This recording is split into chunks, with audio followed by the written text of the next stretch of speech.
আসসালামু আলাইকুম everyone, welcome back to my channel. কেমন আছেন আপনারা সবাই? আশা করছি অনেক অনেক ভালো আছেন। আজকে আমি আপনাদের সাথে আলু দিয়ে ভীষণ মজার একটি নাস্তার রেসিপি শেয়ার করব। আর এই নাস্তাটি তৈরি করার প্রসেস খুবই ইজি, যে কেউ অতি সহজে তৈরি করে নিতে পারবেন। আর এই নাস্তাটি তৈরি করতে সময়ও লাগে কম, ঝটপট তৈরি করে নেওয়া যায়। চলুন তাহলে দেখে নিই আজকের নাস্তাটি আমি কিভাবে তৈরি করছি।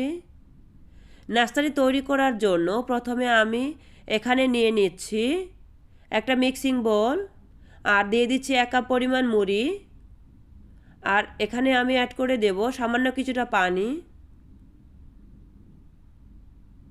আর এ পর্যায়ে পানির পরিমাণটা একটু কমিয়ে দিতে হবে যাতে মুড়িটা ভিজে, এই পরিমাণে পানি দিতে হবে।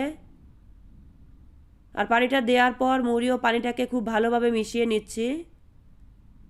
আর মেশানো হয়ে গেলে এটাকে আমি 10 মিনিটের জন্য রেখে দিব। 10 মিনিট পর মুড়িটা আমার অনেকটাই নরম হয়ে গেছে, আপনারা দেখে নিশ্চয়ই বুঝতে পারছেন পানি দিয়ে ভিজিয়ে রাখার কারণে। এখন আমি এখানে অ্যাড করে দেব আগে থেকেই সিদ্ধ করে রাখা আলু। আর আলুটাকে আমি এখন ভেঙে নিচ্ছি। একটু সময় নিয়ে আলুটাকে ভেঙে নিতে হবে।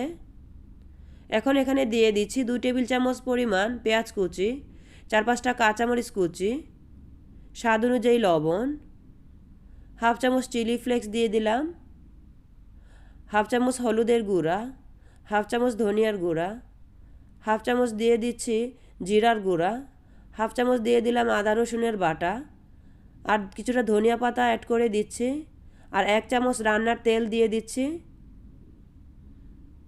এখন আমি সমস্ত উপকরণ খুব ভালোভাবে মিশিয়ে নেব।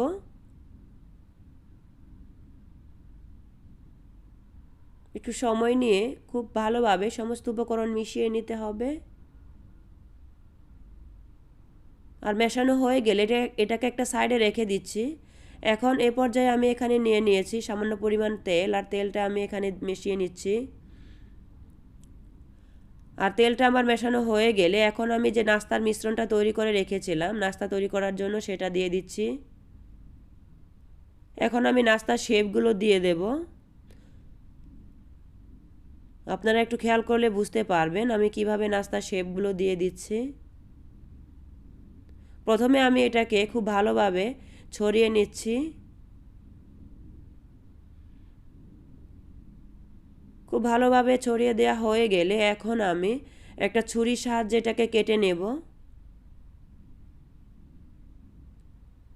আমি এইরকম কাটলেটের সিস্টেম করে কেটে নিয়েছি, আপনারা চাইলে যে কোনো সাইজে এটাকে কেটে নিতে পারেন।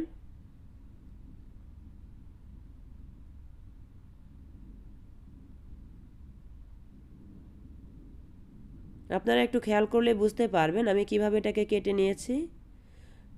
আমি এইরকম সাইজ করে নাস্তাগুলো কেটে নিয়েছি। এখন এটাকে একটা সাইডে রেখে দিব। এখন আমি এখানে নিয়ে নিয়েছি ছোট একটা মিক্সিং বোল, আর এ পর্যায়ে দিয়ে দিচ্ছি 2 চামচ পরিমাণ ময়দা, আর দিয়ে দেব সামান্য কিছুটা পানি। আর পানিটা দেওয়ার পর ময়দাটাকে পানির সাথে খুব ভালোভাবে মিশিয়ে নেব। আরও কিছুটা পানি অ্যাড করে দিব। ময়দা ও পানি দিয়ে একটা মিশ্রণ তৈরি করে নিচ্ছি।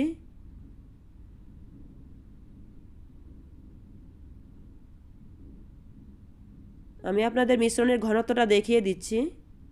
এই রকমের মিশ্রণের একটা ব্যাটার তৈরি করে নেব।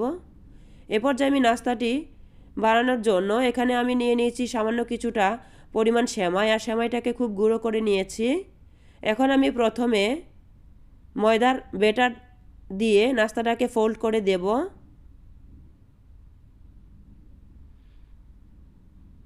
তারপর সেমাই দিয়ে পুরোটা মিশিয়ে নিচ্ছি।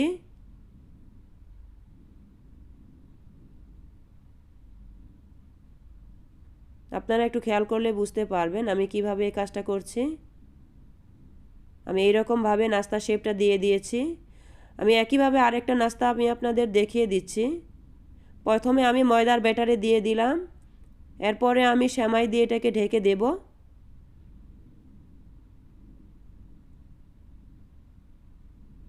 এইরকমভাবে আমি বানিয়ে নিয়েছি। সবগুলো নাস্তা আমি একইভাবে বানিয়ে নিয়েছি। আর এই পর্যায়ে নাস্তাগুলো আমার ভেজে নেব।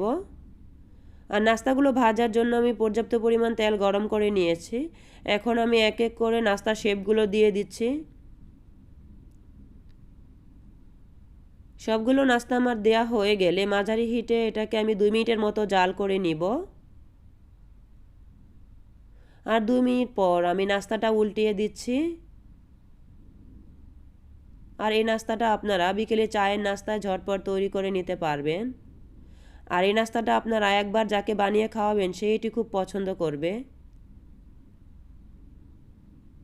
বিশেষ করে বাচ্চারা এই নাস্তাটি বেশি পছন্দ করবে। উল্টে পাল্টে নাস্তাগুলোকে আমি ভেজে নেব। আরও 2 মিনিটের মতো আমি নাস্তাটাকে ভেজে নিয়েছি। এ পর্যায়ে আবারও আমি নাস্তাটাকে উল্টিয়ে দিচ্ছি। আমার রেসিপি আপনাদের কাছে ভালো লেগে থাকলে চ্যানেলটি সাবস্ক্রাইব করার অনুরোধ রইল। উল্টে পাল্টে আরও কিছুক্ষণ আমি নাস্তাটাকে ভেজে নেব। যখন নাস্তাটার কালার চেঞ্জ হয়ে আসবে তখন আমি এটা প্যান থেকে নামিয়ে নেব। আরও কিছুক্ষণ ভেজে নেওয়ার পর নাস্তাটা আমার হয়ে গেছে। আপনারা দেখে নিশ্চয়ই বুঝতে পারছেন। এ পর্যায়ে নাস্তাটা আমি প্যান থেকে নামিয়ে নেব। আর নামিয়ে একটা কিচেন টিস্যুর উপর রেখে দিচ্ছি যাতে এক্সট্রা কোনো তেল না থাকে। এটা দেখতে যেমন লোভনীয় হয়েছে, খেতে হয়েছে অনেক দুর্দান্ত। অবশ্যই আপনারা বাসায় ট্রাই করবেন আর কমেন্টে জানাবেন কেমন হয়েছে। এ পর্যায়ে আমি এটাকে সার্ভ করে নিয়েছি। আশা করছি আমার আজকের রেসিপি আপনাদের কাছে ভালো লেগেছে। আর রেসিপি ভালো লাগলে অবশ্যই একটা লাইক দিবেন আর বেশি বেশি শেয়ার করে দিবেন। আর এখনও যারা আমার চ্যানেলটি সাবস্ক্রাইব করেননি তারা প্লিজ আমার চ্যানেলটি সাবস্ক্রাইব করে দিবেন। আবারও হাজির হব নতুন কোনো রেসিপি নিয়ে। সে পর্যন্ত সবাই ভালো থাকবেন। আল্লাহ হাফেজ।